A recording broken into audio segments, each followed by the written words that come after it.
They call themselves Daredevils, and after watching these guys perform during this week's Lamar game, it's easy to see why.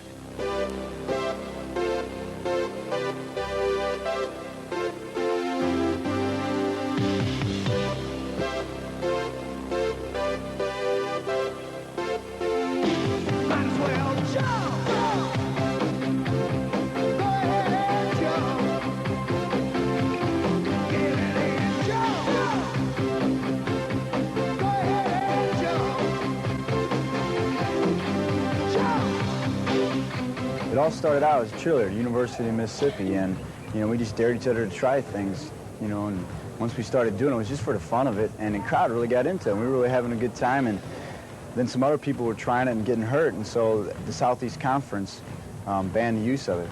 Just as we were getting started, and it was all over with, so we decided to take it on the road and started performing at NBA games and other colleges. In the first year, we did like 10 shows, and the next year we did like 20, and gradually snowballed. Ty Cobb was the originator of this spectacular show. He and brother Guy formed the Dixie Daredevils last year. With the addition of Mac Hirschberg this season and a national sponsor, the trio has become somewhat of a national halftime phenomenon. When I was about to graduate, my professors were saying, Mac, what are you going to do next year?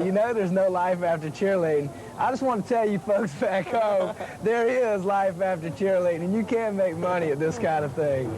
As you've probably gathered by now, this type of an activity takes a different breed of individual.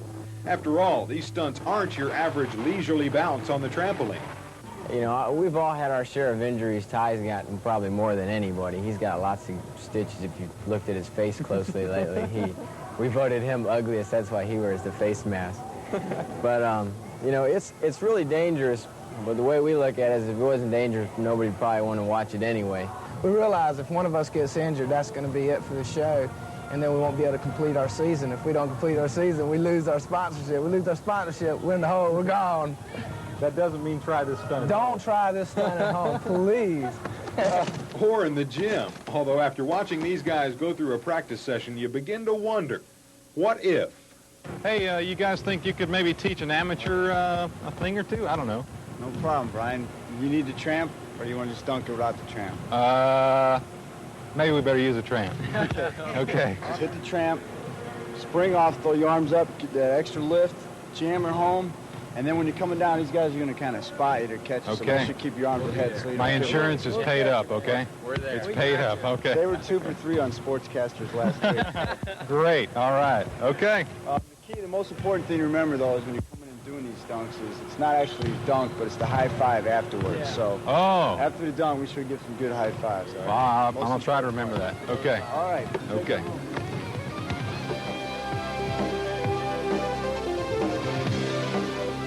About the only thing I did right was the high five. But then you get the feeling that that's as much a part of what the Daredevils are trying to get across as anything. To me, the thing I take the most pride in is just the rapport we have between ourselves when we're out on the court.